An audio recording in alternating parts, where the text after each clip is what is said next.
पूर्वेला त्रिशूला नावाची जी वनस्पती आहे, ती वनस्पती जर आपण ठेवली तर त्याचा संस्कार म्हणून आपल्याला औषधाचा संस्कार म्हणून उपयोगाला येतो. मग ती औषधी वनस्पती तुम्ही जमिनीखाली पुरा किंवा एखाद्या डबीमध्ये पूर्वेच्या दिशेला ती ठेवून टाका. आता पूर्व आणि उत्तर याच्यामधली जी दिशा येते ती ईशान्य दिशा. ईशान्य दिशा ही देवांची दिशा आहे पहा. म्हणजे तिथे आपण देवघर ठेवतो. देवघर म्हणजे जे 5 देवतांचं हे प्रमुख स्थान आहे. शंकराला हे स्थान दिलेलं आहे.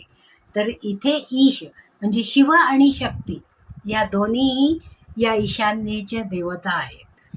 मग तिथे विष्णुक्रांता नावाची औषधी वनस्पती जर आपण ठेवली तर त्याचा उपयोग आपल्या सगळ्या घरामध्ये पॉझिटिव्ह एनर्जी सगळ्या अँगलने फिरण्यासाठी याचा उपयोग होतो.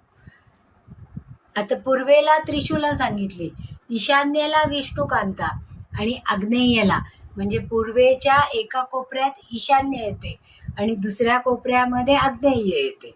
म्हणजे दक्षिण दिशेकडे पूर्व आणि दक्षिण याच्या मधली जी दिशा येते ती आग्नेय. तिथे बेलाची पानं किंवा बेलाचं खोड हे जर आपण तिथे ठेवलं तर या औषधी वनस्पतीचा आपल्याला जास्तीत जास्त उपयोग होतो. दक्षिण दिशेला कोरफड हिला कुमारी असं म्हणतात पहा. कारण ती सगळ्या दृष्टीने उपयोगाची आहे आणि आपल्या सगळ्या शरीरामध्ये तिचं ॲब्सॉर्प्शन होतं. म्हणूनच आपण तो लेप म्हणून लावतो.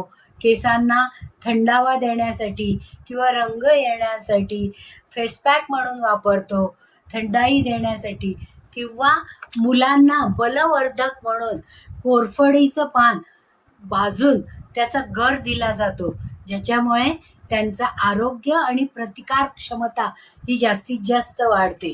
म्हणजे दक्षिणेला कोरफडीचं झाड ठेवा किंवा कोरफड त्याची पावडर करून तुम्ही जर ती जमिनीखाली घातली किंवा डबीमध्ये घालून तिथे ठेवली तर त्याचा उपयोग आपल्या सगळ्या घरांच्या या एनर्जीमध्ये वाढ करण्यासाठी होतो.